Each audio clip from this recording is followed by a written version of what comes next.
nobody coming to the cookout. Every time I hear about it, I just think they coming. And then now I feel like they not. I keep on getting mad about that. And I feel like they not even coming. And now we over there saying no on what it. Oh. Nobody coming to the cookout. Why you say that? Because they probably got work. Nah, man, don't think like that, man. Look, Thursday, scripture breakdown. John Muhammad coming down here. He gonna be at the school teaching from 7 o'clock to 9 o'clock. Then after that, it's game night. Everybody gonna be at the school playing all kind of different games, Uno, PlayStation, Street Fighter, all that, right? Brothers gonna step out after that, but then Friday, we're gonna be feeding people from 10 to 2. We're gonna feed our people at J.C. Napier in university. So we're gonna do a food and clothing drive. After that, family day. On top of during family day also, we're gonna have a sisters tea party. So everybody's coming to that. And at the family day, it's gonna be bowling, movies, it's gonna be a restaurant in there, arcade, and that's just the start. Saturday is the cookout, the blackout cookout. It's at 1 o'clock to 6. Everybody coming down here. Oh, sir, I'm very happy now. You good? I'm very happy now. That's what's up, man. Let's go help our brothers, all right? All right, my man. Take a ride in the spaceship. Watch me slide in the glide. There's a ride on the spaceship.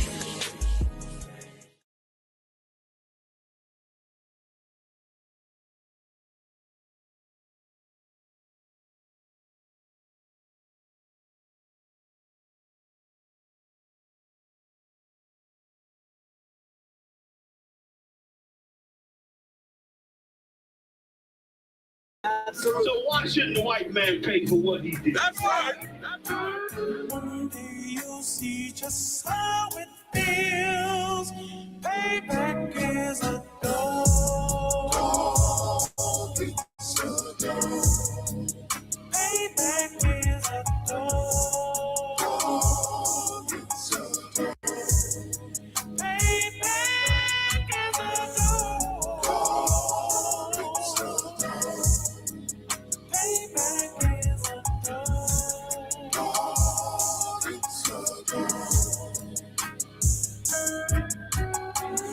I'm in a hell of a hole, was never expected to grow. Just obstacle set in the road, that a result of me selling my soul. The story I'm telling is cold, but yet it's what everyone knows. The white man's the devil is known.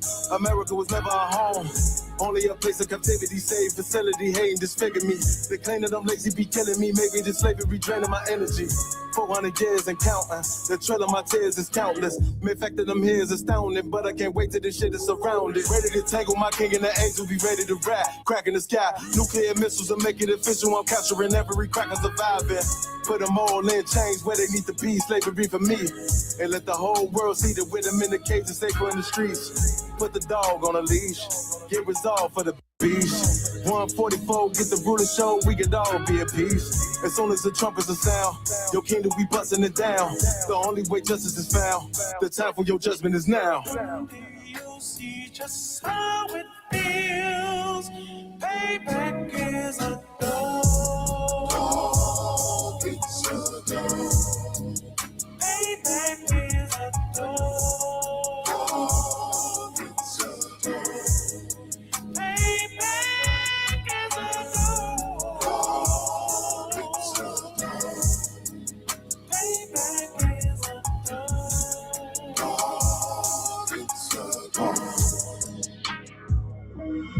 Look, ain't no remorse in my blood cell. It won't be no compromise. Now it's time to feed the worms. Watch his body turn to flies. I clutch iron while you trust the lies. The next Glock I back gon' be Gen 5. I get it customized. and sending shots off like farewell. Praying payback come back around like a carousel. Still remember your Honda's words ringing in my head like bells. Said you in his body, you fit the Lord, fuck the cartel. Triangle choke, apply pressure to the game like I did Vondale. Payback to bitch in a dress, she a bombshell. Revenge is served cold, I just hope they making oxtail. Glock fresh out the box, I swear it got that new car smell. Made myself a target in the world of mad shooters. There was design fire for our babies to pass through it. And the day of our king's reign, I'll be overzealous. They bought my jealous, I bought brand new parabellums. Someday you'll see just how it feels. Payback is a dog. Payback is a dog. Payback is a dog. Payback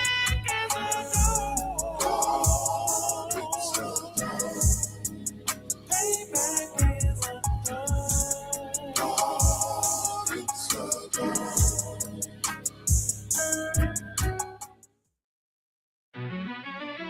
Yeah. Cold shit.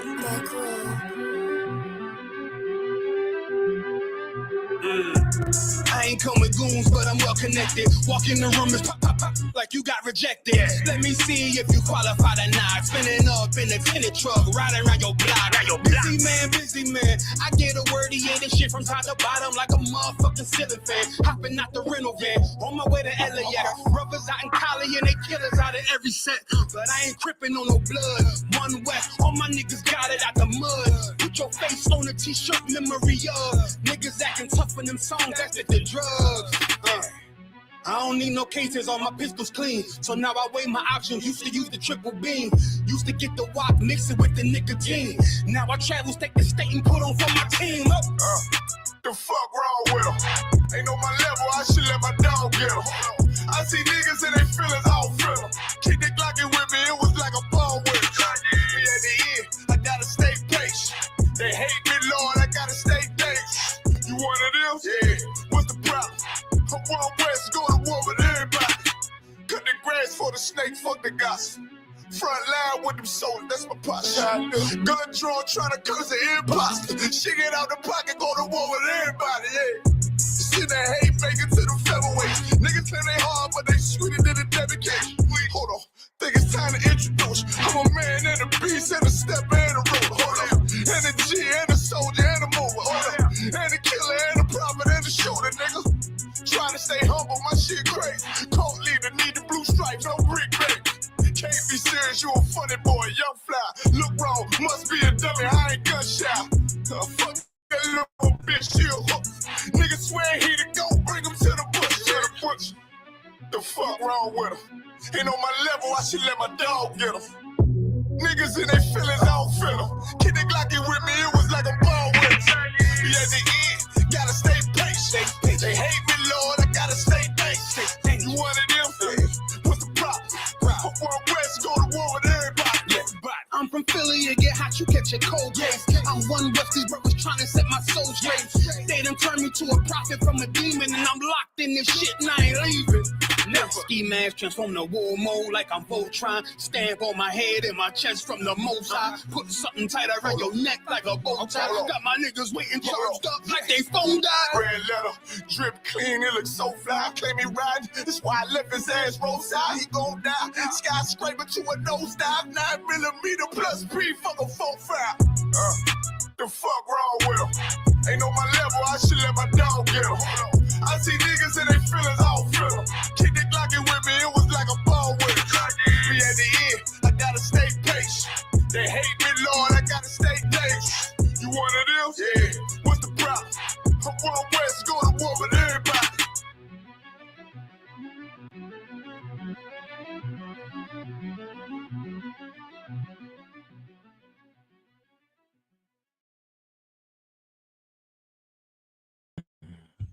Let me know when you're in there. Are we in there? Let me go live on TikTok right quick. 2, 1. Is it showing me live? It's lagging. It's not even showing me. There we go.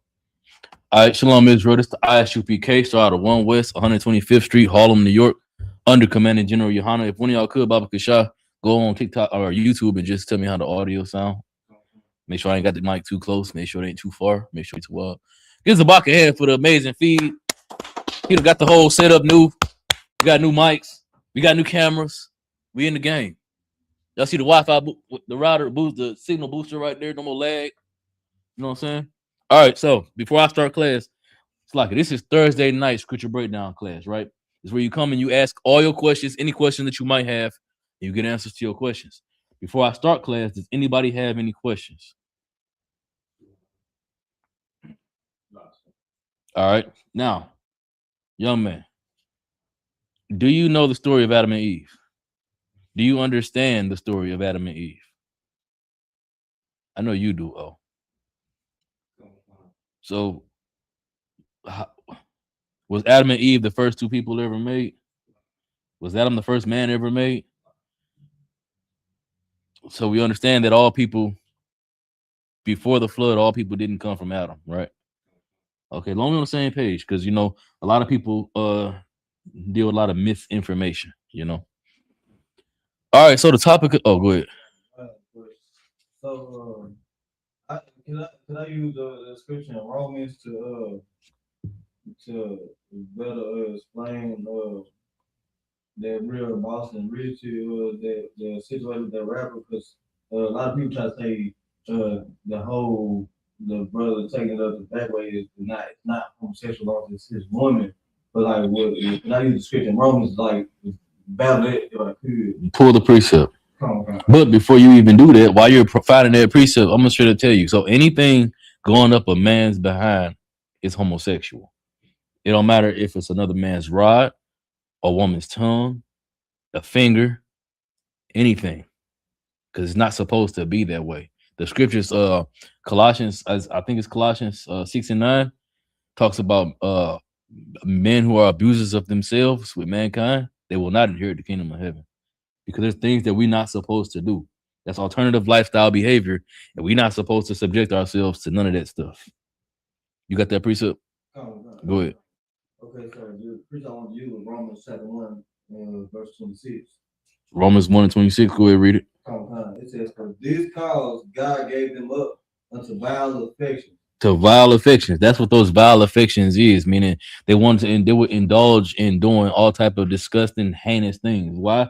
Because their spirits is wicked. They gotta. So people blame the Most High. They say, well, if God is the creator of everything, then how can we not blame him for all the evil and the wickedness that's in the world? Did he make it?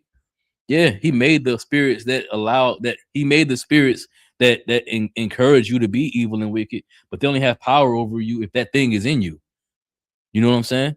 A person can come around you and say, hey, look at these kitty flicks. And if you a person that really would do that, it's gonna already be in you, so it's gonna be easy for him to convince you. Just start off with something like, it was just a joke, whatever, just to pick and poke at your spirit. But if your spirit ain't right, you gonna, well, let me see. Next thing you know, you're gonna be on one of them videos where they hitting them with the cart, they catching the predators and hitting them with the carts in Walmart. You know what I'm talking about? That's gonna be you if you ain't careful. You know. So the Lord gave people up for vile affection. He gave us up to our vile affections because we chose that over him. Instead of serving the Most High, we decided we want to do the nasty things, fulfill our nasty lusts that we have. You know what I'm saying? Is that it on that? Do it. But even their women did change the natural youth into that which is against nature. And that's all of our sisters that want to be bulldaggers and carrying on. You know what I'm saying? They don't want to be women. They don't want to be ladies. They want to be dudes. You know what I'm saying? A part of that, it's the black and white truth. Part of that is our fault because we're not there to protect them from the things that happen to them that lead them to turn into that. You know what I'm saying? If a sister had a father in her life, the chance of her getting assaulted by somebody, a real father is present in her life, the chances of her being assaulted by somebody go way down. You know what I'm saying? But it's when her father, even if she has a father in her life, if he's not able to be there to protect her, that's when it happens. It's when he's not around. He's away. Because when he's in the home and he cares for his daughter, those things don't happen. But because those things do happen to our daughters and our sisters, they turn into the thing that they think that the person that violated them don't want. It's a defense mechanism. It's a defensive behavior to protect themselves. You know what I'm saying? Okay, so that being said, so Dr. Bill used Romans 126 for that situation where sister trying to justify the brother being big and stuff like that. Yeah, that's a vile affection. So then if I can use that, I'll be able to use 27 too, right? What's 27 say?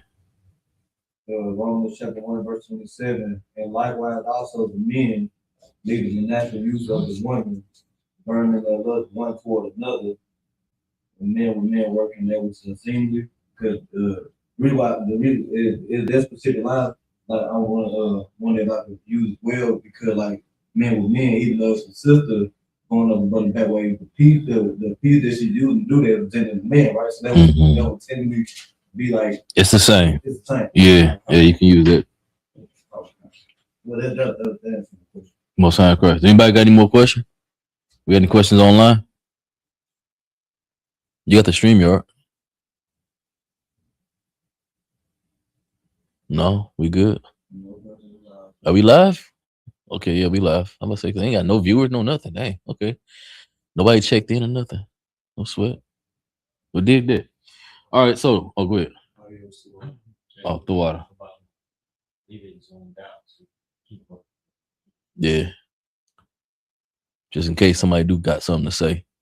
All right, so the title of the class, you know what I'm saying, is Stay in the Path, right? Like I said earlier, we got gas prices are on the rise. It's getting worse and worse and worse. Give me that precept that says, woe to him that desires the day of the Lord, right? Because that technically applies to us. Destruction to them that desire the day of the Lord. But we pray for it every Saturday, right? When we have Sabbath service, when we do those prayers, we pray for the downfall of Babylon. We pray for the destruction of this place. But the reason why we pray for the destruction of this place is because that's the end, the means to our freedom. But we have to endure through that destruction. We have to endure all the high gas prices, all the outlandishly high rent prices, everything. We got to endure all this suffering, but it's worth it at the end of the day because we're going to get freedom. Our oppressor is going to feel the pain, the suffering that we felt. Y'all see they got this new virus come out now, the Hantavirus virus. They say it come from South America. I don't know if I believe that, but whatever. It's here. The Lord is in motion again. We looking at a potential COVID-2 situation because there ain't no cure for this one either, supposedly. And they even let them people off them boats now, and they flying home and stuff. Now you got cases popping up in the country, in America, you know? But this is part of the suffering that we got to deal with, just like COVID was part of that suffering we got to deal with. You know what I'm saying? That's going to give us freedom. Y'all remember when COVID happened, the whole world shut down? You know, y'all know that black people was able to sit at home and collect $800 a week for free. We was free. We legitimately was free for a couple months. We had real freedom in this place, you know? And it was glorious. But that's not to say that it's going to always be that way every time, you know what I'm saying, a major outbreak happened or a major situation happened. But if that's the case, Barakatah Yahweh was shy, but otherwise we have to endure it because the point is for our enemies to fall. You got that precept?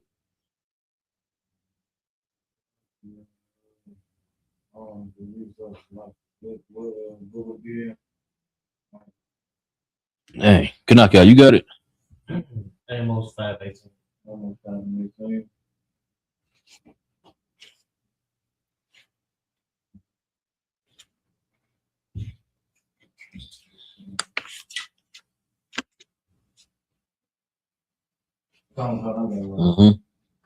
Go ahead, read it. This is the book of Amos, chapter 5, and verse 18. I can get it.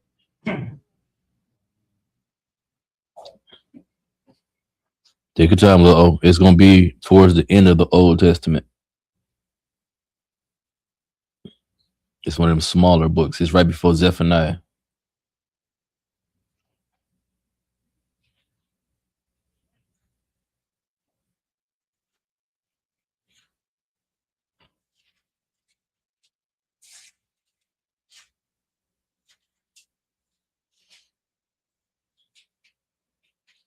Like I said, man, it's very important that we prepare ourselves to suffer. You know what I'm saying? To endure through a lot of hardships that's coming our way, because it's gonna be the ends to our oppression. It's gonna be the end of our oppression. For example, you got ICE. ICE started off pulling with our Hispanic brothers and sisters, oppressing them. They endured it long enough that the Lord started turning ICE against white people. Now ICE starting to unalive white people. Barakatha Yahweh, you know what I'm saying? It's the same thing they did with the drugs, the same thing they did with the guns in our communities. Now it's backfiring on them. Everything they do to us, it backfires on them. We just got to endure it because the Lord is allowing them to do these things, for one, to harden their hearts against us so that the bill racks up on them when it's time to collect for them, but also so that after we endure it, it can spread back to them. And then they can feel the effects of what they're doing to us. They really cause their own judgment in real time. They get to see the suffering and the affliction of themselves in real time. You got that? Everybody talk. Go ahead. This book Amos chapter 5, verse 18. Mm-hmm. Woe unto you that desire the day of the Lord. It says, woe unto you that desire the day of the Lord, meaning death unto you who desires the day of the Lord, because the day of the Lord is not a good thing. You desiring to see Christ come back and execute judgment on everybody who deserve it. The bad thing about that is that some of us still deserve it. Our brothers and sisters are out there not following the law, statutes, and commandments, not in the truth. They deserve it too. And our heart's prayer desires for them to all be saved. So now we got a conundrum. Do we want the day of the Lord or do we want them to be saved? That's a question. You're it. We want the day, so we don't want our brothers and sisters to be saved. That's out there in the world. They'll need more time. I mean, I would want them to be saved as well, but I'm under the impression that not all of the world will be saved. But that's by they choosing. But it's still our desire for them to be saved, right? But also we desire the day of the Lord, right? So what do we do? What do we want? I guess we want both. Exactly. We want both. We want the day of the Lord to come sooner rather than later, because as the day of the Lord comes, more brothers and sisters are waking up to the truth. The harder things get, the more they getting up out of them churches. Them churches ain't collecting money no more. The churches ain't providing answers to these hard times. So our brothers and sisters are seeing how bad things are getting, and then I started to wake up to the truth. I need to go over there. Them brothers that was on the corners talking all that stuff, they was right. All that yelling and stuff that they were doing on Saturday, they was right. We need to go over there. And so now people coming into the truth. But that's what we want. We want the day of the Lord to come so that those brothers and sisters can have a chance at even waking up to the truth. Because right now, they dead to sin. They dead to the truth. They living in sin. They living in their lust, enjoying the fruits of the world instead of choosing the truth. They choosing the world because they ain't got no reason to. Why? Because they having fun. Everything is kosher right now for them. Everything is copacetic. Ain't nothing hard going on that they got to deal with. Ain't no hardships afflicting them brothers and sisters. Shalom, sisters, you got a question? Which what? So they ain't got nothing that's afflicting them. They ain't got nothing to deal with. So for them, they don't want to see the day of the Lord. They cool with where they are right now, but we want the day of the Lord because we want all our brothers and sisters to be saved.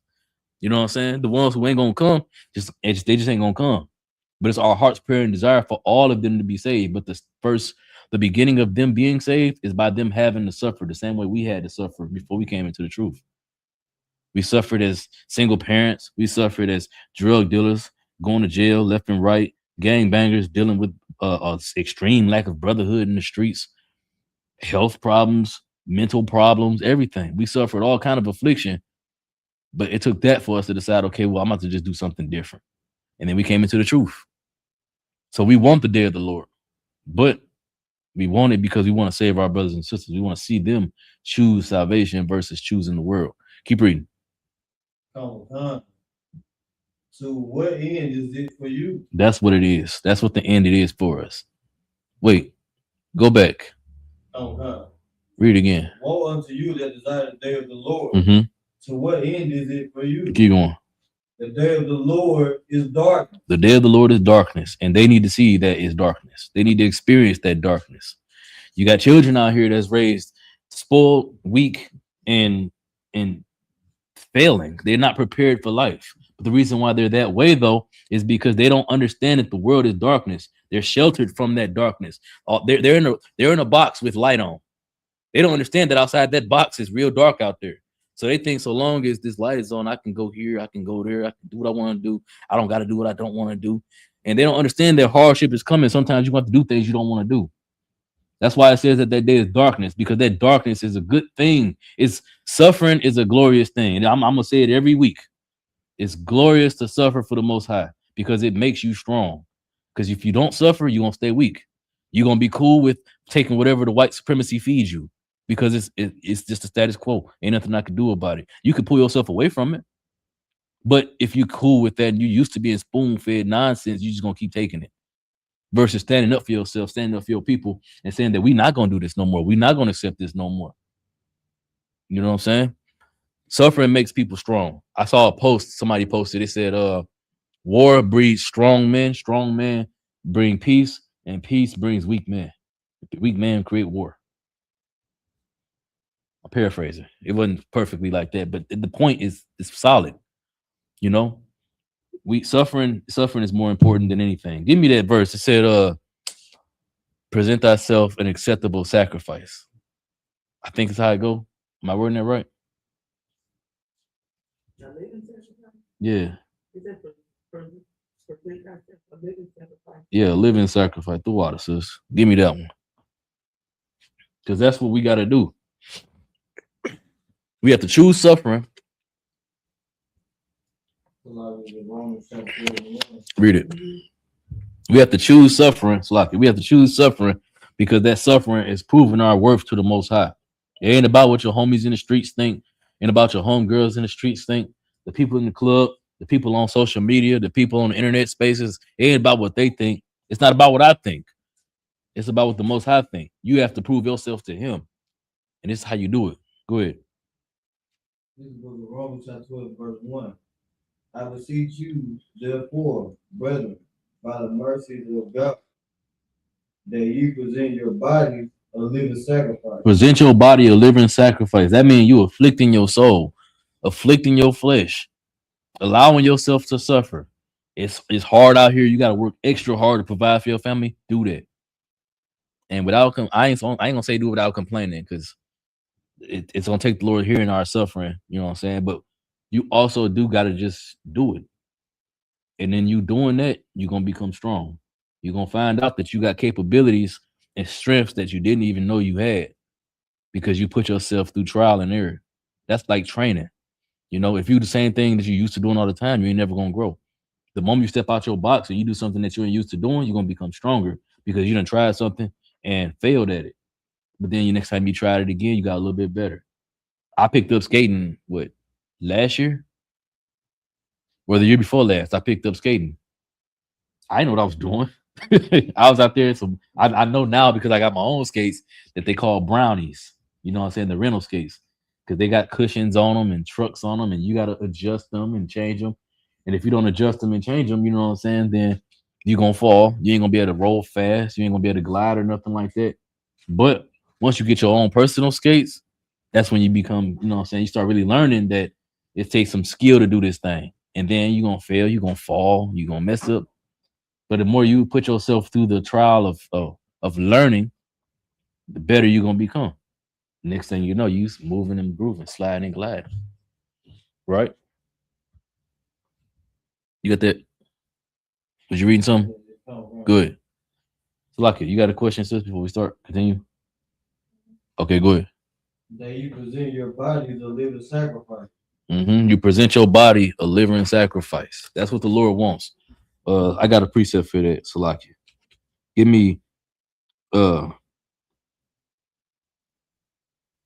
had it, Salakia.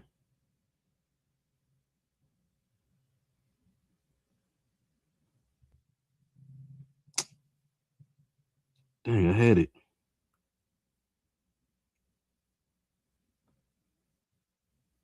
Salakia, y'all. Bear with me.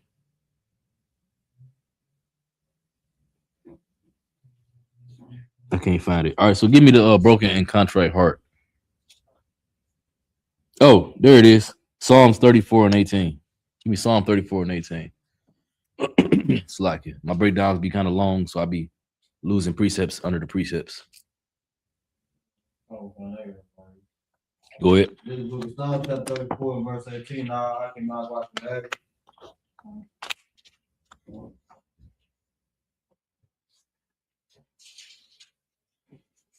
Like I said, man, suffering is what makes us strong in the truth and in life. The truth is just practical knowledge. When you take what you learn in here, you apply it to your everyday life, that's when it becomes wisdom. That's what wisdom is, the application of acquired knowledge. When you can use what you've learned and apply it. And you can see the positive effects it has on your life and on you and you as a person. But suffering is the same way. And the real question is, what do we do now, y'all? Now that the world is going to hell and we got these outlandishly high gas prices and this war everywhere, you know, it's getting hard to live in America. Do we give up? Do we go back to just slanging dope and pimping hoes and robbing niggas and backdooring niggas for the sisters? So like, I'm all on TikTok. Excuse my language, TikTok. F1's in the chat. You know, do we go back to doing those things, or do we stay the path? We stay here in the truth and we watch as the world slingshots the other direction, away from being our comfort. If you think about it, that's really the biggest like play that the white supremacy has done to us. They got us so used to living in sin that the thought of being free from that sin and the cost of it is greater than what is than suffering the oppression that we suffer. We actively choose to be here in this place and deal with the world the way that it is versus pulling ourselves away from it and building our own communities, pulling ourselves away from it and collecting our wealth, collecting land, collecting resources. We actively choose to go to Walmart because it's more convenient. Not all of us, but the vast majority of us actively choosing to shop at Target, to shop at Publix because white supremacy get to, and we marched and fought to be able to do that. When all it is outlandish prices for stuff we don't even want. We're not even gonna buy. We don't need. Go ahead. This is Psalms. It's like Psalms chapter 34, verse 18. The Lord is nigh unto them that are of a broken heart. We're supposed to have a broken heart. A broken heart meaning. So what do y'all think a broken heart means? That's the real. Let me ask y'all that. What do y'all think a broken heart means in this context? The Lord is nigh unto them that have a broken heart. You're supposed to be crushed and sobbing and weeping, and you know, you just went through a bad breakup. Now the Lord is close to you. Your dog died. Now the Lord is close to you. Is that the broken heart it's talking about? What's the broken heart? When the scriptures talk about your heart, what is it talking about? It's talking about your mind. So that broken heart is talking about a free mind, one that's not bound by vain philosophies, deceits, vain, what's called vile affections, one that's not collected, focused on the things that don't matter. That's when the Lord is close to you. When you're open to the truth, when you ain't got nothing blocking, clouding your vision, the fog has been lifted because the Lord is there. Keep reading. And saveth such as be of a contrite spirit. And you got to have a contrite spirit. What's the word contrite mean? Somebody look that up for me. Give me a definition. Go ahead. Contrite. Feeling or expression of remorse or penitence. That's the feeling. That's the heartbreak in the regular sense is the contrite spirit. But the broken heart is talking about your mind being available and free for the Lord, as opposed to being succumbed and subdued by the world out there. But that contrite spirit is where you're supposed to really break down in your spirit, not your flesh, but your spirit break down and be ready to offer itself to the Most High. Where you willing, serving the Lord is it. That's the last path for you. You have to stay there. That's what the Lord wants you to do. That's when he's near unto you. Keep reading. Verse 19. Many are the afflictions of the righteous. Because many are the afflictions of the righteous. So not only are you going to begin to suffer when you start serving the Most High, that's when he's going to begin to be with you. While he's with you, you're going to continue to suffer. We have many afflictions because we serve in him. Because the path to wickedness is peaceful, it's fun, it's real easy. The path to righteousness is hard. The path of righteousness means fighting against your own flesh, your own desires, things you used to wanting to do, then being able to do. You got to fight against them things. Look, oh, I was talking to you earlier about how you should behave in school, right? That's the same thing. That's you fighting your flesh. You have to fight your desire because you got a job to do. You got something to prove to the Most High, right? Read it again. Verse 19. Many are the afflictions of the righteous, Mm-hmm. but the Lord delivereth him out of them all. But the him is the righteous person. The Lord delivers us out of all of those afflictions. But we got to endure those afflictions. But you know who ain't gonna be delivered out them afflictions?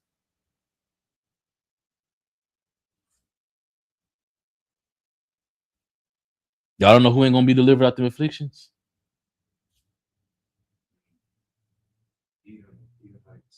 White supremacy. White supremacy is not gonna be delivered out them afflictions. So even though white supremacy controls the earth and they're allowed to give me that what's that Psalms Proverbs 9 and 24? Yeah, Proverbs 9:24. Pull it. Even though white supremacy rules the earth, they gonna have to experience all the bad that they're doing to us after we endure it. We have to endure it for a time because they are the ones in control. They're the ones with the power. But the Lord is with us and He not with them. So we gonna overcome all the bullcrap that they allow to happen to us, that they do to us. But you know what's gonna happen to them? It's gonna all backfire, and they're not equipped to deal with them things that they afflict us with. That's why fentanyl is so heavy and so prevalent in white supremacy in white communities. But if you look at our communities, fentanyl ain't that bad of a thing. Methamphetamine did not hit the hood nearly as hard as it hit the suburbs. It hit the trailer park arguably harder than it hit the suburbs. But you know who mostly lives in the trailer park? That's some of us. But by and large, it's them. It's white supremacy. So when we endured the crack epidemic that happened in the 80s, and the heroin from the 70s, the coke in the 90s, and all of the crazy drugs that they got from then going forward up to Molly in 2020, 2012, 2010, we endured all those things. But now look at white supremacy. They all drugged out. From the elites to the flat out poor. They all drugged out. But black people starting to get better. We're actually actively turning away from drug use. You got some small pocket communities that still do it recreationally, but by and large, us as a people, we're getting back to our righteousness. We're saying that we're not doing that because we're seeing what it's doing to people. You're not seeing black people OD on fentanyl at the rate you're seeing white supremacy OD on fentanyl. Of course, we don't speak in absolutes. So, of course, there are still some brothers and sisters that still doing drugs, obviously, but not at the rate that white supremacy expected it to be. Well, they dropped it off in our communities thinking that we was going to abuse it, and we turned it away. But they started doing it, and now it's a problem. Now in Oklahoma, you can get high, and they got what they call them.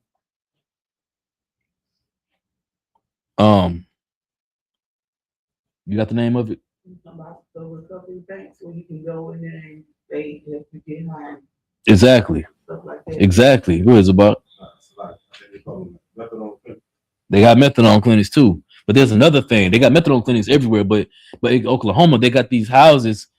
It's not a recovery bank, but it's the concept of what you're talking about. It's a name. I forget what they call, but the drug addicts can go there and they can get clean needles. They got a safe place to do it off the streets. And they ain't getting arrested for having these illegal drugs. They just allowed to get high. As long as they do it in this building, this facility. That's crazy. But they was locking us up left and right, calling us super predators and creating all type of hysteria and propaganda about black people. But they got white people just getting high freely as much as they want to. Go ahead. I think I seen an article about that, and it was like it's basically like a safe haven for crack addicts. That's what they are, safe houses. Yeah. You had your hand up? So I researched right there was the verse in Proverbs 9:18. Is it 9:18? The earth is given to the hand of the wicked. I thought it was 9:24. Job 9:24. What I say? Proverbs. That's a lot, y'all. Yeah, Job 9:24. My bad. What's Proverbs 9:18 say?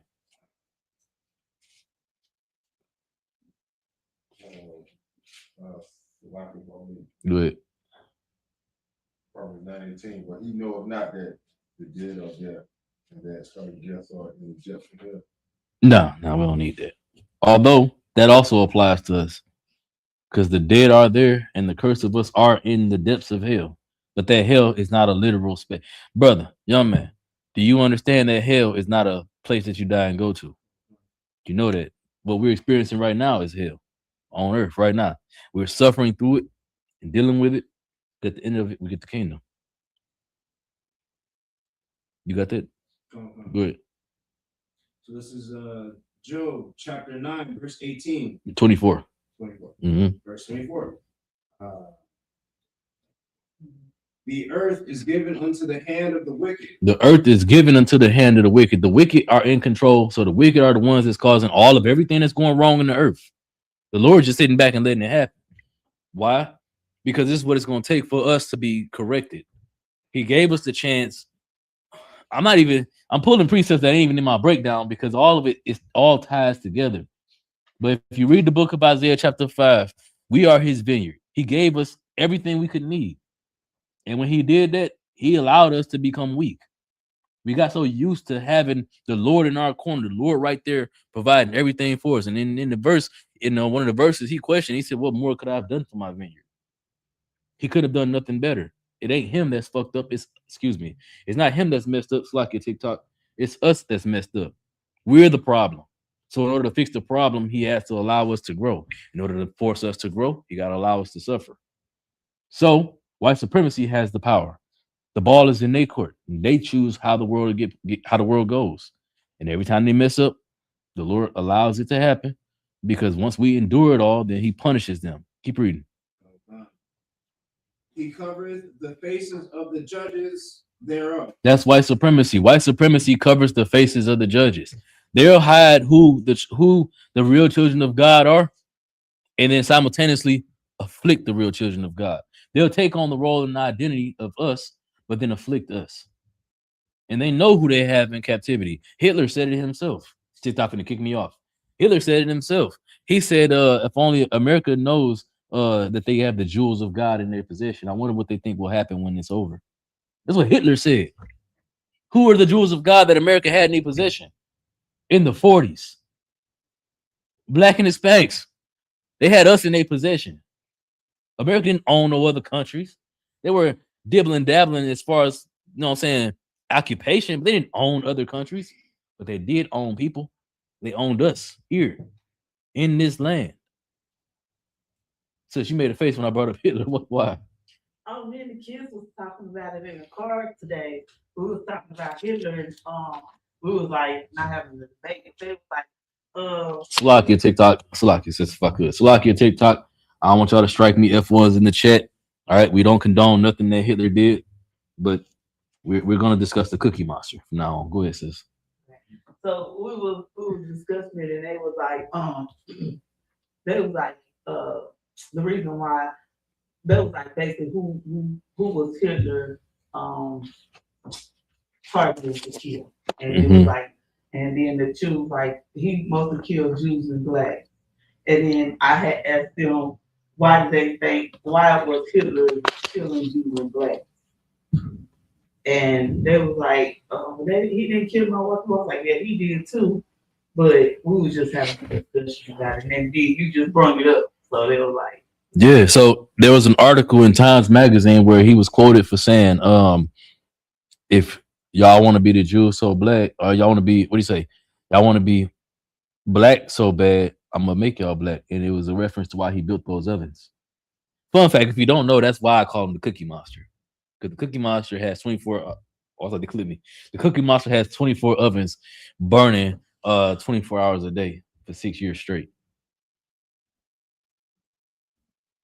I'll explain the joke later on. It's deep. You got to really understand history and understand what Hitler was doing. But it goes back to what I was just talking about. They wanted to be the Jews, so I'm gonna make y'all black like the Jews was black.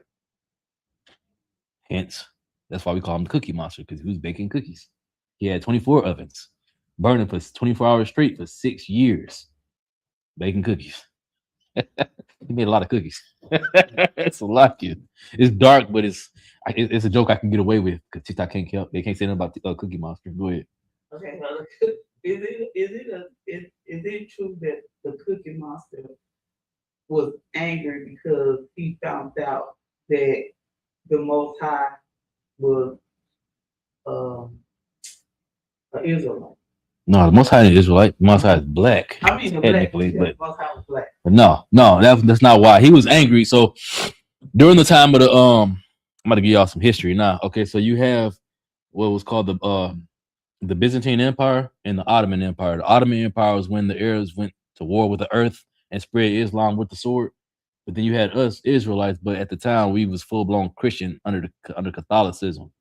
We were the Byzantine Empire. So no one, when it came time to subjugate the so-called Jewish people, they had to make a choice. Are we going to be Muslim or are we going to be Christian? They said we don't want to be either. Well, it's not Catholic, but Christian. They said we don't want to be either. So then they took on our identity because we weren't claiming our identity. We weren't choosing our heritage. We chose religion over our culture and our heritage. So they took our position. But from that point forward, fast way forward down history, they accumulated political power. And as they got all that political power, even though it was very few in number, they was oppressing everybody in Europe. And it got to the point where those Germans really started to get fed up with it. And that's where eventually Hitler decided he was going to do something. It wasn't just Hitler, it was him and his cohorts. But they decided they were going to do something about it. They went about it the wrong way. We don't condone unaliving unjustly in the truth. We don't. Nobody. He definitely went about it the wrong way. It was this extreme taxation. You have to unalive them for that. But he did. You know what I'm saying? And that's why he was the way he was towards them. Because they was oppressing the whole earth. It was the whole economic landscape was ruled by them. They decided how much things costed. They decided what trade was going to be done, where it was going to be done, where it was going to be stopped, and couldn't nobody stop them because they had all the seats of power. And then fast forward after World War II, now they in the biggest seat of power. Now they control this country. They don't do nothing over there except now they're getting bombed into oblivion. But before Iran decided they was going to just do something to them, they was bullying the whole earth. You know, they was taking their children and doing all type of evil things to them in Hollywood.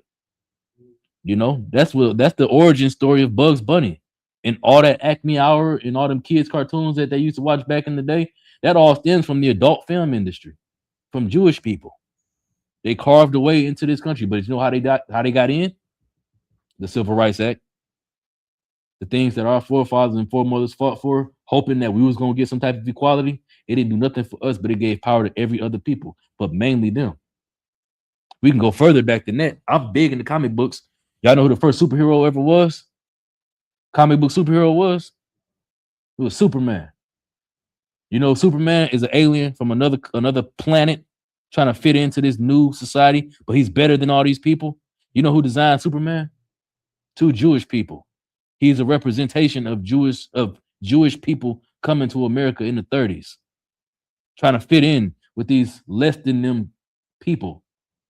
So he got to hide his real power. They got to hide their real power while they try to fit in and navigate this American society. So they've been doing the plan ain't never changed. Every time they go somewhere, they amass power, and then they oppress the people in them places in some evil, trifling, disgusting ways.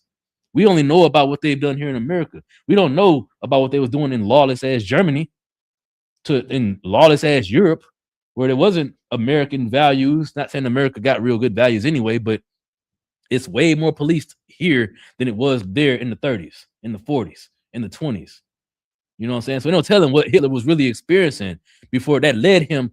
We was just talking about it earlier. You got to wonder, damn, what did he do to make them that mad? What did they do to make him that mad? You know what I'm saying? But that's what I'm saying. You got to really start looking at the things that they experienced dealing with Hitler. I mean, that Hitler experienced dealing with them, not just Hitler, but all of Germany, all of Europe experienced dealing with the Jewish man. What did they experience compared to what we experiencing now, where it's more policed? Now they ain't so free to just do whatever, because now we got the internet, we got social media, so you do anything, the world gonna know and talk about it. What was they doing behind closed doors back then? What kind of shady, evil, manipulative, disgusting things were they doing back then? You know, this ain't got nothing to do with our suffering. It's just the evil that's white on white crime, first of all, and then do with our suffering. But it's glorious to talk about because You know, you can talk about the Cookie Monster. Don't ever be ashamed or afraid to talk about the Cookie Monster. All right, it's important because the cookies ain't gonna bake themselves. All right, one day Christ's gonna come back and the oven's gonna turn back on. If you catch my drift, it's a lock it. You got a precept? Was you only holding a precept? There's a little bit left on that. Go ahead. Start from the top. Come. So this is Job chapter 9, verse 24. Good. The earth is given into the hands of the wicked. He covereth the faces of the judges thereof. If not, where and who is he? If it ain't the so-called Jewish man, if it ain't so-called white supremacy, then where is the man that covers the faces of the judges? Who painted Christ to be Caesar Borgia instead of the Israelite man that he was? Who changed King James' visage to be that of a white man? Do y'all know the history of the throne of the Jacobites? No? Okay, so I'm gonna give y'all some more history. Barack, I'm coming for your class one day, brother. It's gonna happen. It's locked in. So I'm about to give y'all some history right quick, right? So the throne of the Jacobites originally, so during the time of the Roman Empire, while they were still in power, you had Israelite men as not rulers, but high-ranking soldiers in the Roman army, right? They were stationed in different countries, different places that became modern-day countries today. You know what I'm saying? Fast forward, the Roman Empire fell, but them brothers still had that power. They still held that power. So they made themselves kings in them places. That's where you get the birth of Scotland, Ireland, Wales, and Germany. That's where you get the birth of them places. But fast way forward a few generations forward from there, they consolidated all that power into one throne, the throne of the Jacobites. They said that we knew who we were, who we are, and that we weren't going to conform. You can read all this information in the Negro Question Volume 2. You can read that whole history. You know, it's in the book called The Negro Question Volume 2, where they called themselves the Covenanters, right? All those kings, they came together and they made a covenant amongst themselves that they were not going to forget their heritage. They were not going to stop serving the Most High God, no matter what happened. So they came together, they consolidated all their power into one throne. They called it the throne of the Jacobites. The man who was on that throne was the king of all four of those countries. Fast way forward, King James is born, and he sits on that throne. He takes our records, transliterates them into modern, so understandable English, because back then it was written in Greek. And you had to be wealthy to have an English Bible, but you would living in an English-ruled country. You know what I'm saying? And then fast forward, he was removed from the throne. They stole it from him. White supremacy took it, and him, his family, and all of their descendants, and all the rest of the Benjamites got, not all of them, but a whole lot of them got kicked to the Bahamas, into the Virgin Islands and stuff like that. You still got some that were there, but the vast majority of them ended up there. That's how they ended up in Trinidad and stuff. That's how they got there. They weren't just there. They initially was living in luxury in those countries. And then a man named Oliver Cromwell, you'll find this history in the Negro Question Volume 4.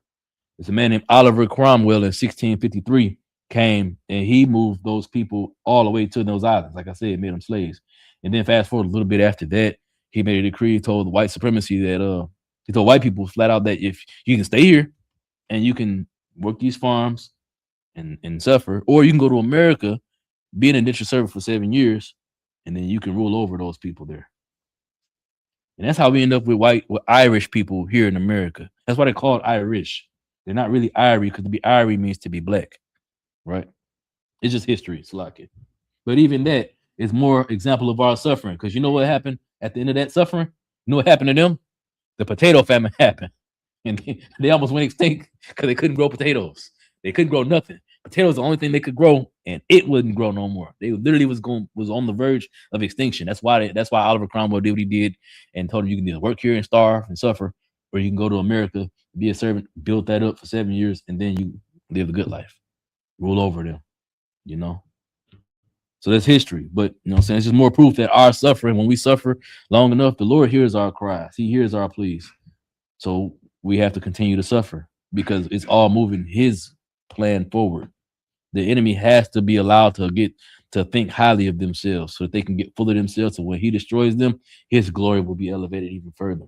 And there won't be no doubt in none of our minds or spirits no more. We was only in Egypt for how long? I don't think it says how many generations. 70 brothers and sisters walked into Egypt. By the time we left Egypt, we was like 1 million, I believe. If I'm not mistaken, that number is I forget exactly how many, but it was a lot of us. It was a few generations after we was in Egypt. But that ain't the same thing as us coming from Israel to being in captivity to today, and it's still going. How many more of us are there today versus when we left Israel? 1 million of us, 1 million of us left Israel and went into West Africa. That's not counting the Northern Kingdom brothers and sisters that was already over here. You know what I'm saying? 1 million of us left from Israel and went into to West Africa, and we was amongst them for 1,000+ years. So we mixed with them. But then fast way forward from then to now, there's way more of us now.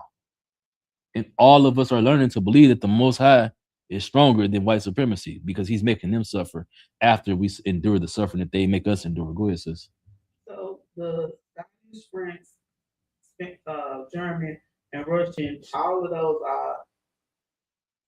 was in power. The black people in power from Germany, from Europe. Talking about from the Roman Empire? Yeah, because you said it was the Negro Question Part 4. Volume 4. The Volume 4. Mm-hmm. Yeah. So all of them was in power first. Okay. I'm asking a question. If that's what it said, then yeah. I ain't read the book in a couple years. Oh. I'm just giving you off the top of my head. I know for a fact information. It definitely could have been more. You know what I'm saying? Good. Yeah, it's the same time. It's the Dark Ages. It's when we ruled, when we had power. And don't get the Dark Ages confused when the Moors ruled. So I got into a debate about that with some guys on the internet on Facebook because they believe that the Moorish Empire predated the Roman Empire, which is retarded. Slackish. I shouldn't say that. I'm not supposed to say that on TikTok. F1's in the chat. That's dumb. The Moorish Empire did not predate the Roman Empire. Before the Roman Empire, you know who owned all of Rome and all of Greece and all of Germany? The Germans, the Greeks. Not the Germans, but the Greeks owned that. You know who owned it before them? The Macedonians. You know, there's a whole lineage, the world of this real world history of people and trade and transactions and activities and events that happened. Oh, I got restricted. See, I got a violation. See, for hate speech. I said F1s, y'all. Dang, that's evil. Anyway, there was a whole there's a whole slew of history of what actually happened during that time before Rome ruled Europe, before Greece ruled Europe, when the Macedonians, which are a Greek people, but they're a different type of Greek. They're still the same people, but they're a different type of Greeks. But they ruled it before Philip took over. When Philip took over, and then Alexander took power from Philip after Philip died, when he took over, he made the whole earth Greek. You know what I'm saying? He took over the whole world, but there was a whole record of the earth and the exploits of Arabs, exploit of the Ethiopians, the so-called Sudanese people, the Nubian people. There's a whole record of all their exploits. They weren't there. They weren't in Europe. You know, so don't ever believe people when they tell you that the Moorish Empire predates the Roman Empire. They're lying, because that was the debate. Remember that Italian girl that she was Sicilian, whatever. She came to camp. She's talking about I'm black too. A whole lot of people in the comments talking about Italian or Sicilians are black too. They're talking about they're descendants of the Moorish Empire. No, they're descendants of the Romans. They're Italian people. They're white people that lived on an island. They're the same people. They're not no different than them. They're not black though. They don't have a history in black. You know what I'm saying? Being black. But I got to a whole bunch of arguments and debates about that because they wanted to say because the Roman Empire, the Moorish Empire existed prior to the Roman Empire. But that's not true. So your whole argument just failed. You can run that game on any wannabe black person you want to, but you can't run it on me because I know real history. All right. During the time of the Roman Empire, the Moorish Empire didn't exist. They weren't even a thought of coming into power. They didn't come into power until after the Byzantine Empire. When the Byzantine Empire was established and power was already set up in different countries, then the Arabs decided instead of continuing this war, we're gonna blend in with those people because they submitted. They waved the white flag. They blended in with the Ottoman Empire, and then they got seats of power. Now it's the Moorish power. Now it's just brown people. That's what the Moorish Empire is. It's a coalition of different races of people. But before that, it was the Byzantine Empire. Before that, it was the Roman Empire. Before that, it was the Greek Empire. And before that, it was the Macedonians that ruled all of that. You know what I'm saying? That's real history. It's lucky, y'all. I don't went all the way on the tangent. Let's go back to the scriptures. Let's go to John 15 and 20. Real quick. I ain't mean to bore y'all. Y'all got any questions? Everybody to what? I ain't mean to lose y'all like that, Slacky. Maybe I should teach a history class one day, man. Get Command Junior Hana the truth, bro, because we real scholars in here. I ain't gonna lie. 10 years ago, 5 years ago, I didn't know none of this history. I couldn't talk to you. I didn't know who the Ottoman Empire was, who the Byzantine or the Hasmonean dynasty was. I didn't know none of that stuff. I knew Alexander the Greek. All I knew is he died from syphilis when he was 24. That's all I knew. That's all I knew. I didn't know none of this amazing history, the lore behind our greatness, man. Go ahead. I had to answer for your question, like a few questions. I know this late, but like I ended up finding the answer for it. What was the question? Accurate answer. You're talking about the place where they go to legally get hot. Mhm. So the accurate answer to that is called a supervised injection site. Supervised injection site. That's outlandish. They told us to pull ourselves. Socket, was you done? Yeah, I've done it like they just said exactly what it is. Go ahead. A supervised injection site or assist is a facility where individuals can use illegal drugs under supervision of medical professionals. These sites provide clean injection supplies in a hygienic environment, allowing drug users to inject substances like heroin or cocaine without fear of arrest. That's outlandish, bro. Meanwhile, during the 80s, we had to hide the dope. During the 70s, we had to hide the heroin. We couldn't have the drugs, but now because it's only white people choosing the drugs, they making safe houses for white people to do them. Go ahead. Oh, John 15 and 20. John 15 and 20.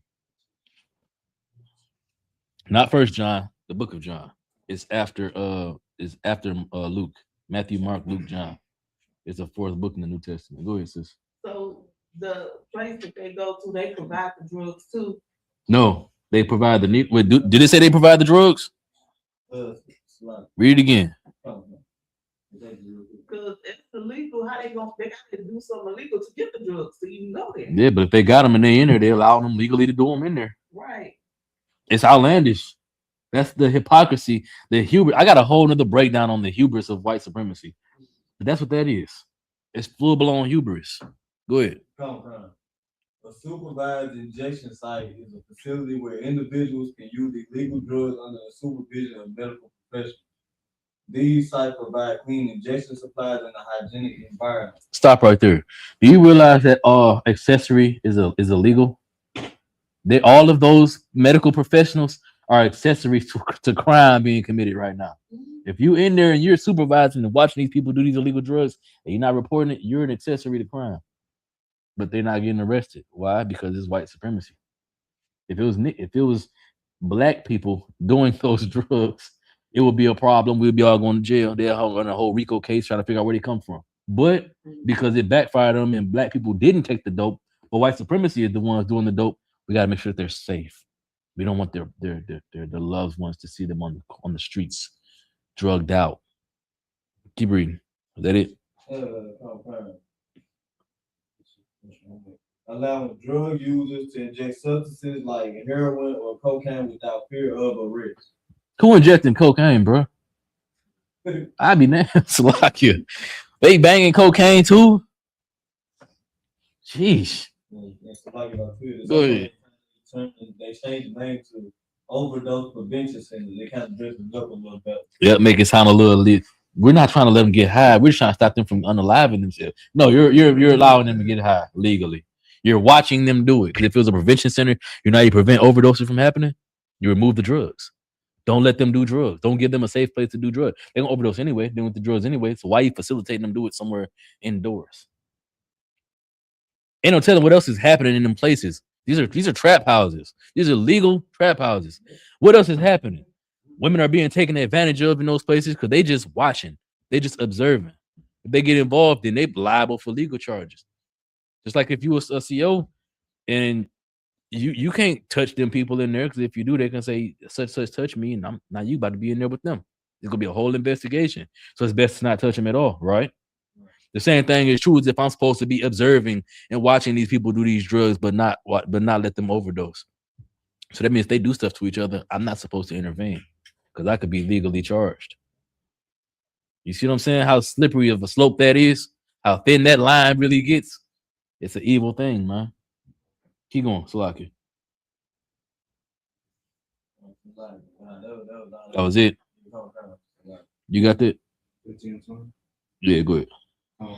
This is John chapter 15, verse 20. Okay.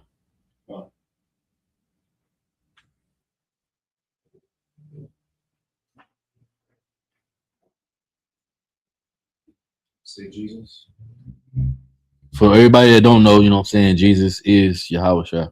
Is it John 15 and 20? Or is it First John? Read it. Come on. Yahushua answered him. Hold on. That is not. Let me make sure that's the right precept. Let me get there. John 15. No, that's not John. You in First John 15 and 20. Oh, God, I got John 15 right here. Yeah, go to book of John. It's after. It's Matthew, Mark, Luke, then John. It's in the New Testament.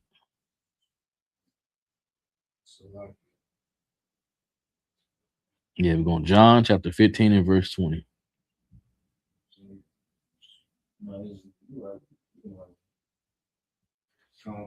Go ahead. All right. Remember the word. Call it out. Oh, this is John chapter 15, verse 20. Mm-hmm. Remember the word that I said unto you. Remember the word that Christ said unto us, right? To the disciples as we was talking to, but it applies to us. We have to remind ourselves, we have to remember what was actually said. Keep reading. The servant is not greater than his Lord. The servant. We are the servant. We are not greater than most not greater than Yahweh Shai, who is our Lord, right? If he suffered, we have to suffer. He suffered to obtain ultimate power. We aren't going to obtain ultimate power, but we're going to get something that's the next best thing, to sit at the foot of the man who has ultimate power, to have rulership with the man who has ultimate power. Keep reading. If they have persecuted me, they will also persecute you. Christ suffered all type of hell during his time. He didn't have a home. He had to go from place to place and rely on brotherhood and sisterhood to have somewhere to lay his head. He didn't have to. But in order for him to lay the path for us going forward, he had to. He had to show us that even though you don't got everything under the sun, even though you don't have riches, you don't have wealth, you can still be in the truth and the Lord can still be with you. You got to stay the path. I'm too out the water. You got to stay the path. Keep reading. If they have kept my saying, they will keep yours also. If they kept the things that Christ taught them, then they're going to keep the things that we taught them too. Why? Because we're supposed to teach the same thing that Christ taught, but also because we're more credible in the things that we're teaching people. Why? Because we suffered the same way Christ suffered. Instead of living in a huge house, having fancy cars, you know what I'm saying, living off the brothers and sisters' tithes and offerings like the church do, we poor regular black people, Hispanic people, Native Indian people. We regular brothers and sisters in the truth, just trying to make it. So what we saying hold weight because we're not so removed from the hood. We're not the brother that stand on the pulpit preaching to the people, pointing the finger to them that they wrong, but driving a Bentley, spending their money, not offering them solutions. We're not those people. We out there giving out free food and free clothes. Shout out to the cookout, the Blackout Nashville cookout. It's coming up July 4th, July 3rd. Y'all know what we doing July 3rd? Oh, yo, get out of hand. Get that cookout in hand. You know what I'm saying? Y'all brothers and sisters about to put in real work. That's glorious for the Lord. Suffering for your brothers and sisters. And that's what we finna do July 3rd. July 3rd, we going out to JC Napier projects and giving out food and clothes. Our sisters gonna have them a glorious, easy going day. But we brothers, we gonna go out here and be men. We gonna be soldiers and we gonna do the work of the Lord. Not for our own selves, not for our own vainglory, not to make no money, but to serve our people. Because that's what it really means to be a man of the Lord. That's what it really means to be on the Lord's side. Choosing him means choosing your suffering people who don't appreciate your kindness, who don't appreciate the sacrifice that you're making. That's why you can't get caught up in it being a sacrifice for them. It's supposed to be a sacrifice for the Most High. And that makes it worth doing. He said, feed my flock. And we legitimately gonna go out there and feed their spirit, their bodies. But in feeding their bodies, you know what else we're doing? We feeding their spirits as well. We showing them that there's a group of people out here that don't want nothing from me. I don't got to give them nothing, and they will help me. We exist. Real love exists in the ISUPK. If you don't got food, you don't got clothes, come to JC Napier Projects, right next to the gas station. July 3rd. We'll be there. Free food, free clothes, expungement program, everything. And you're gonna be safe. Because I'm gonna have a whole team full of brothers on Shamar right there to protect you as you come and get these resources and you make it back to your vehicle. Unless you on foot, you making it to the bus stop. I have a man watching to make sure you make it to the bus stop safely. So long as you over here around us, I will make sure that you safe. Ain't nothing gonna happen. That's brotherhood. That's what it really means to be a brother. You gonna say something? Yeah, it's like if I Good. brain not so heavy. The reason why I'm saying that is because like this is the same stuff Christ will do. And then people like it be people out there talking about they love God, but they'll make fun of us for having a war scarf on, dressing all priestly, and then going out to go help people that got either more than us, same as us, less than us. Mhm. And they just make fun of it. They like it be crazy, and it's like dang. So if Christ was here, y'all didn't know that was Christ.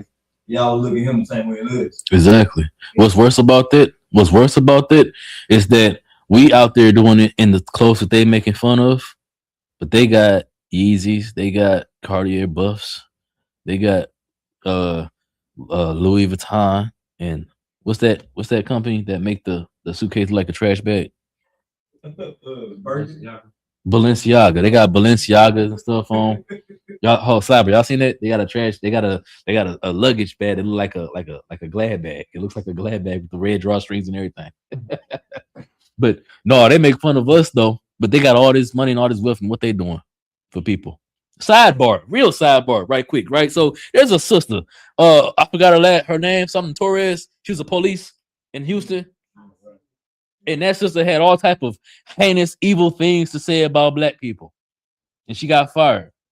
And after she got fired, she started apologizing because she got fired and she wanted her job back. That's the basic way to look at it. You know how I view it? It's me personally, how I view it. The sister's in the world. She's not in the truth. I don't expect her to be nothing more than what her environment raised her to be. Somebody she was associated with, something in her life allowed her and raised her to be that way towards her brothers and sisters. I ain't got no problem with it. It's a problem that she thinks that way, but I don't care. You know why? Because even though she got fired and apologized after she got fired, she apologized for it. Now the door is open for her to suffer. Now the door is open for her to come to the Lord and really learn the truth. Is it going to happen? Most likely not. But her apology was enough for me. It was enough. Because how many other Hispanic brothers and sisters think the way she think? But they heard the apology. For them, some of them, that was enough. I see what happened to her. Maybe I should rethink about how I'm talking about these brothers and sisters, how I'm thinking about these people. That little bit, it's not a lot, but that little bit is enough. It's enough for me. So I get on my social media, on my TikTok, I made a video, right? Talking about how it was enough for me. She said she apologized for it. No sweat. Because if I can't forgive her, I can't expect Christ to forgive me for none of the heinous things I've done. I've done much worse than just call my brothers and sisters out their name. Talk bad about my brothers. I done much worse than that. So I can forgive her apology. So I got a bunch of black people on there talking about, well, why should we forgive them when they all treat us the same. They all treat us bad. This, that, and the third. Whoopty bam. They voted for Trump. Yeah, and black people voted for Obama. Black people voted for Biden. What they do for black people? Nothing. They made it legal for us to be. They encouraged us to be more alternative lifestyle. If you catch my drift, they encouraged that. They made it easier for them to do that. They gave them rights. You know what that did to the black community? It caused an outlandish amount more damage to the black community is what it did. So if I'm gonna be mad at them for voting for Donald Trump and choosing him and the destruction that came from choosing him, I got to be the same way towards black people for choosing Obama, for choosing Biden, and all the destruction that come to our way because of them. Right? That's fair, right? Am I tripping, sisters? That's fair, right? You looking like you don't want to agree. So you don't feel like that we should view that the same way? Our brothers that decide that they want to gang bang and stuff, you don't feel like we should forgive them, but we shouldn't forgive a sister who worked for white supremacy and said heinous things about her brothers and sisters? You don't? You gonna say nothing?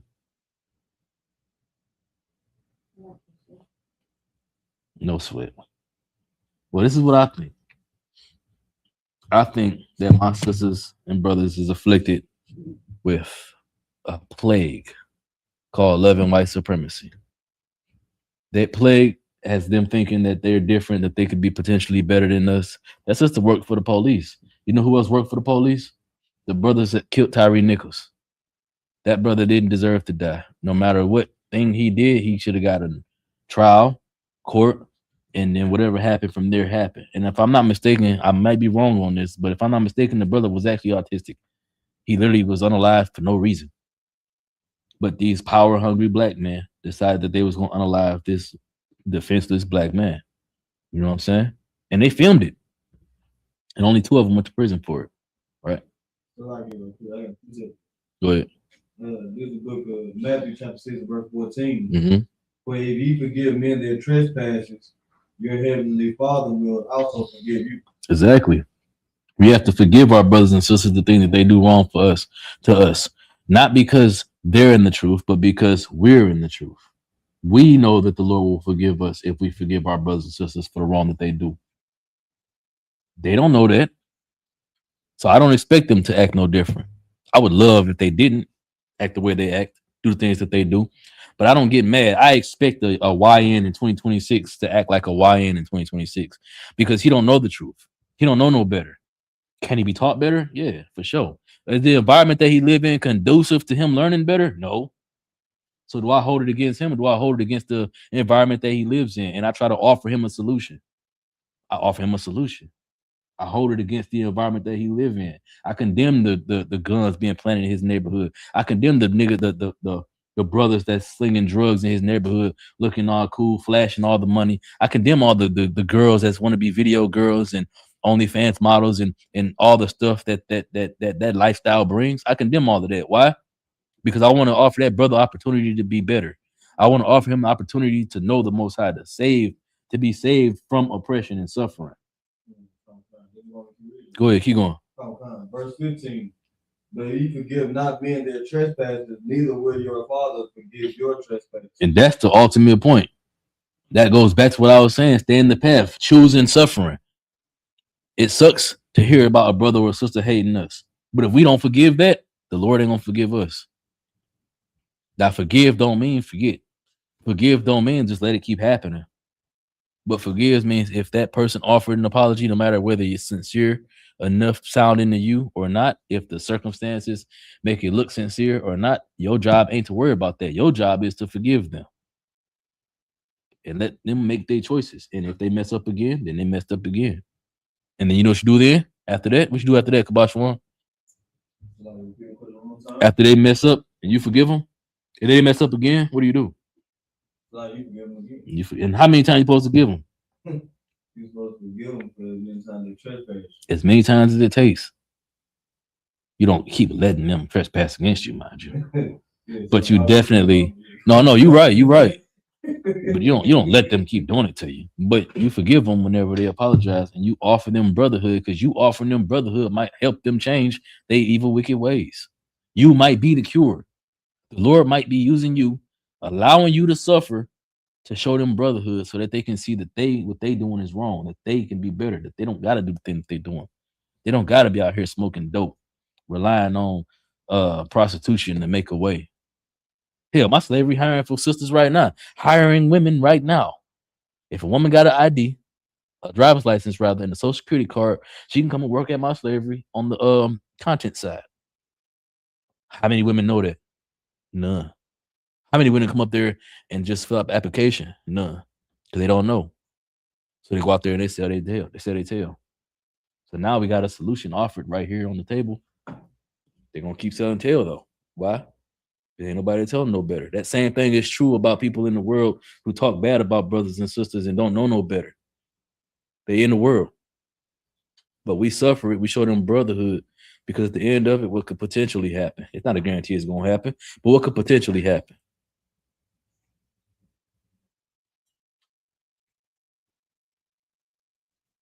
That's a question. I think we got this question one more time.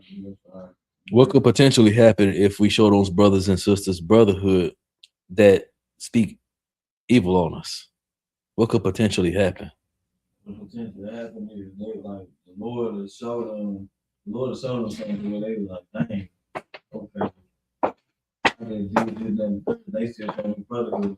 What is it that's keeping this person being so brotherly sweet? Or what's keeping this sister being so sisterly? Or the Lord put this plant that seed in their head, or the Lord plant the seed in their head for you. And then they get curious, walking in class. So before you know it, they keep coming to class. Before you know it, they learn their Hebrew name, and before you know it, they just get Potentially coming to the truth. keep coming.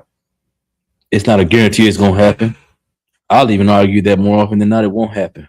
But that one person that it happens with makes it worth doing. It makes all the suffering and all the brothers and sisters that didn't come in here worth suffering and dealing with.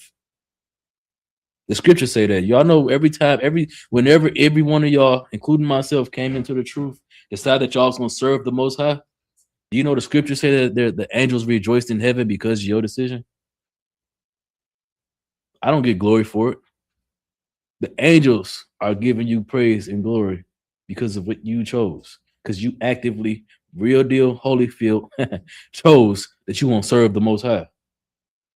When you made that choice, the angels in heavens rejoiced.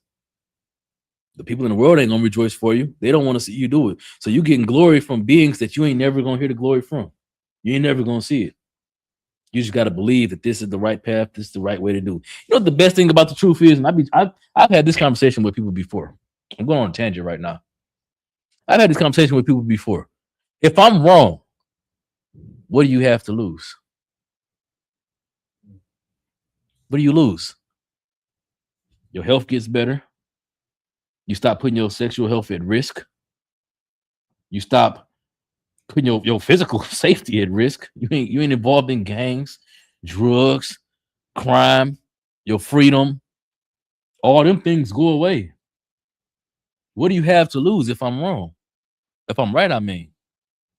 And if I'm wrong, what did you miss out on? Nothing. We still go to the club. We still drink. You missed out on being able to get high and being weak and defensive and getting and wake up with carrots. You feel me? With carrots. What was my man Didi? What's his name? Ricky. What's his name? The dude you was talking about earlier. Boston Richie. Yeah, Boston Richie. You risk waking up like Boston Richie. That's what you got to lose. But you got everything to gain. If I'm right, if I'm wrong, you ain't miss out on nothing but being Boston Richie. Go ahead. It's crazy that you bring it out, like, you know what I'm saying? Like every time, like, I be around, like, some of the people in the world, like, I just end up in this place. I don't intentionally be there, but then they'll be talking about everything that I know for a fact. I'm not doing that. So then when they get asked questions about, what's your name? What you do? Yeah, I mean, I actually carry this on, one with some picture on you. Then I get the whole rundown. And before you know it, they go, oh, they what's up? And they move around out of nowhere. Now I ain't got to worry about these brothers trying to smoke in my face and nothing like that. I ain't got to worry about whatever problem they got come to you, come my way because they don't move around to somewhere. Girl, I give you a real life example. It just happened recently, man. We went to this club Culture the other day. I was the first person in there. Do you know the club? I'm the first person in there. As soon as I walk in the door, my brother could walk up trying to shake up with me on some GD stuff. I said, this ain't that no more, brother. I'm an Israelite now. What the bam. Fast forward, he was cool. Fast forward, some music come on. We stand around talking, whatever. Next thing you know, everybody in the club throwing the rakes up. I'm like, what is this? That just goes to show that when the Lord with you, a bubble is surrounded by you. You're trying to buy a bubble. That's called being blessed. That protection of the Lord, you're surrounded by all of the enemy, but there's a bubble around you keeping you safe. The Lord, when the scripture say, when our ways please the Most High, He will make even our enemies to be at peace with thee. We went to a club full of GDs with shields on us, looking like gangster disciples, saying that we not GD, but we wearing GD paraphernalia, what looks like GD paraphernalia, and it wasn't a single issue. That's the Lord. That's suffering for the Lord's glory. Was that it though? You 12? That happened to me recently. Some brothers moving upstairs from me. They're like, so yeah, what skills is it? Nah, they like, nah, they over there rolling up, nah, they try to conversate, get all cool and stuff like that. And then they start asking me questions. I just start promoting school, like there you go. Out the back. You know what I'm saying? Mm-hmm. And then they're like, oh man, y'all got something. I can reach out to you. They didn't even try this. I said, all right, I got the content right here.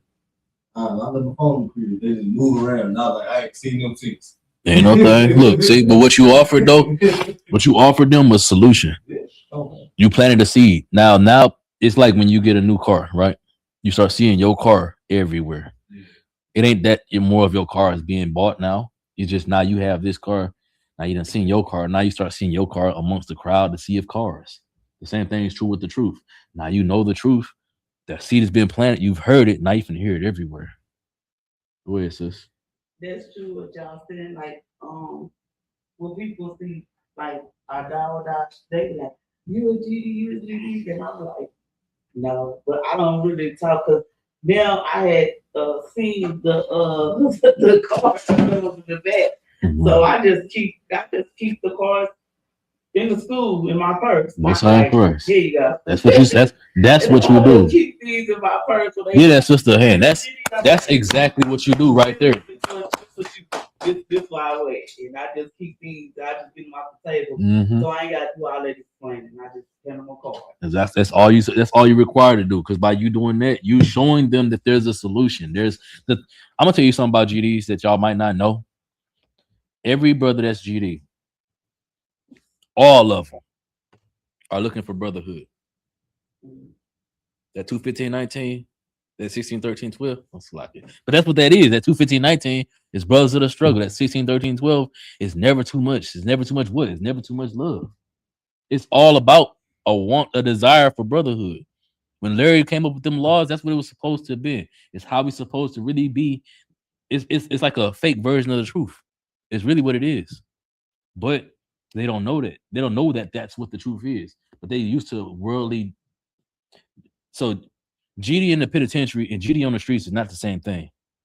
GD in the penitentiary is about order. It's about growth and development. GD on the streets is about gangster disciple. And them brothers that choose that they want to be gangster disciple on the streets, they prefer that because it's more fun. And then they find out that they're not supposed to be banging, and then they switch up and carrying on whatever. But they don't understand that it's more to being that thing that they claim than just the violence and the fun. It's real responsibility. The goal is to be better. It's supposed to be, you're supposed to become the greater discovery. Well, how you gonna become the greater discovery if you're out here doing drugs, something that you ain't supposed to be doing? You know what I'm saying? Under your law. You know what I'm saying? It's like I ain't mean to go on that tangent. It's like your Parak. All right, we're gonna finish this last precept. We can get out of here though. It's already 8:30. So like you. Was you done? Yeah, come on. Go ahead. We're still in Matthew. No, we in John chapter 15 and verse 24. No, let's go to. We'll end it on. Let's go to Luke 11 and 33.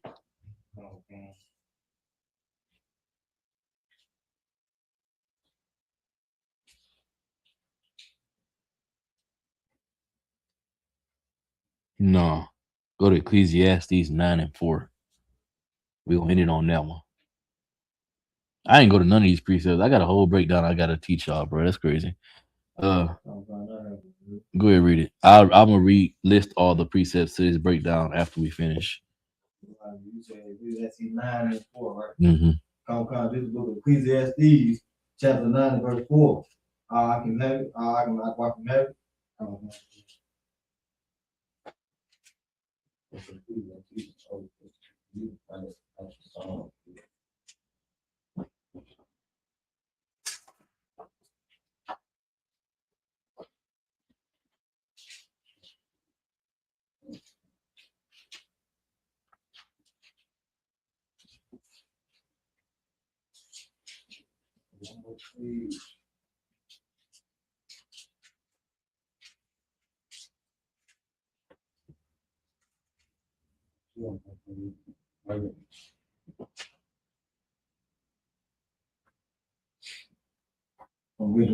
They got me for hateful behavior. Go ahead, brother. You 12. Okay, this book of Ecclesiastes, chapter 9, verse 4. Mm-hmm. For to him that is joined to all the living, there is hope. For a living dog is better than a dead lion. It's better to be a living dog than a dead lion. Meaning you could be alive. It's better to be alive and be poor than to be spiritually dead but be mighty, have all type of wealth, glory in the earth. You're a dead lion. It's better just to be a living dog. You poor, but you got the truth. That's enough, bro. For real. Keep going. Verse 5. For the living know that they shall die, Because we know that we're gonna die. But keep going. but the dead know not anything. But them brothers that's got all that wealth and they living in they lust and in they spirit, they don't know nothing. They don't know what suffering really is. They know what pleasure is, though. They don't know nothing. But we know what suffering is. We can appreciate the little bit that we get, because when we get a lot, it's gonna be great. Right now, we got a little bit. We making the most out of that little bit. But them people that got a lot, but they spiritually dead, they completely disconnected from the Most High. They don't know nothing. And then when they suffer, it's gonna cause them to jump off buildings and stuff. Keep reading. Neither have they any more a reward. And they ain't got no more reward after that. Keep going. For the memory of them is forgotten. Because they're gonna be forgotten. No one's gonna remember the wicked Negro that decided that he wanted to serve white supremacy. No one is going to remember white supremacy beyond art museums, and you pull up to Zabak's establishment, his plantation, and you're gonna see a bunch of white supremacists crawling around on all fours. Imagine you driving down the street and you see this plantation house in the distance. You see Zabak tall as can be. All right, and you got a field full of white people crawling around on all fours. That's the kingdom of heaven. Yakai, you hear that? There's gonna be a day, Lord willing, we get the kingdom, that you're gonna pull up to Zabak's plantation, and he's gonna have a field full of white people crawling around on all fours. You're gonna pull up from his driveway, from the road, you're gonna see as you pull the driveway, white people on their hands and knees crawling around. Because he said they're not gonna be allowed to stand up straight. So on his plantation, white supremacy gonna be on all fours.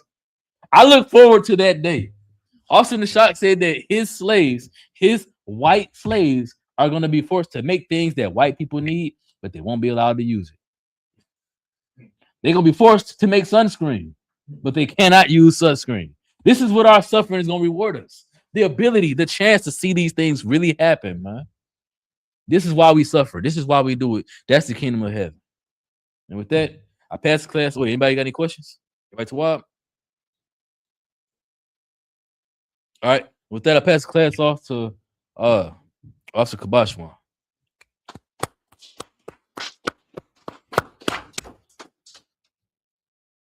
Wait, real quick, before we do that, I'm gonna give y'all all the precepts for this breakdown. So I did not read all of them. We didn't even go into like half of them, right? So write these down. You got John chapter 15 and verse 20 through 25.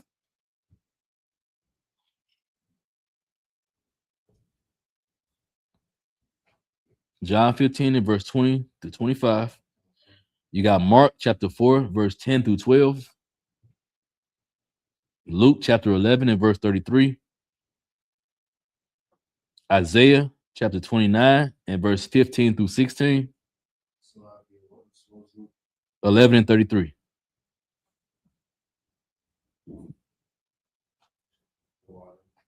You got Isaiah 29 and 15 through 16.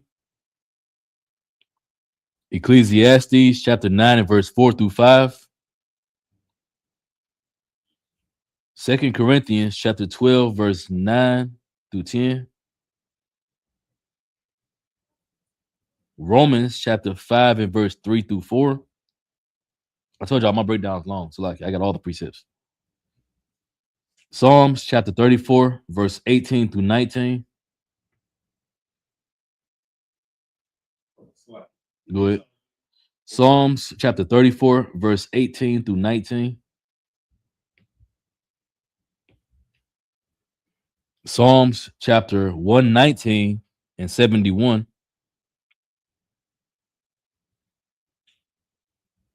And Isaiah chapter 48, verse 10. I'm not gonna lie, Psalms 119 and 71 is one I should have read. I should have brought that out. It's heavy. Isaiah 48 and 10. And the bar. All right, brother, go ahead. Slack These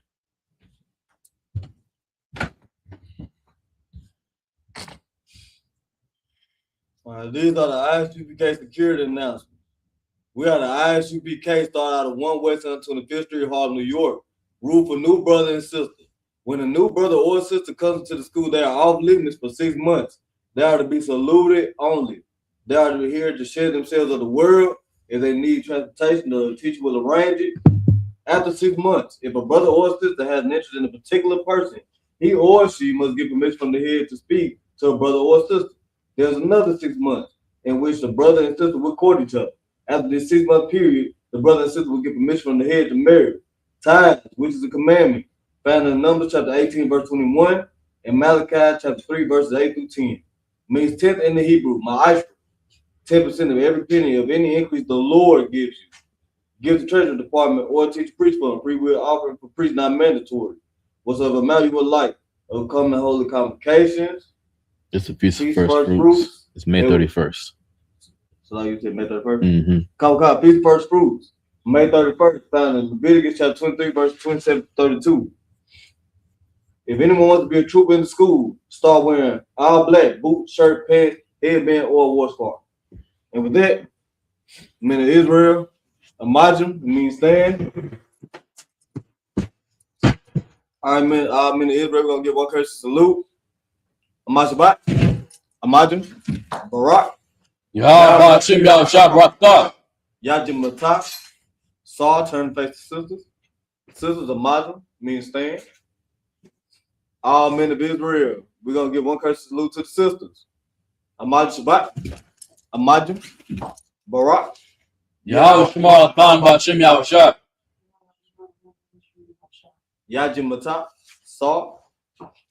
Class is me.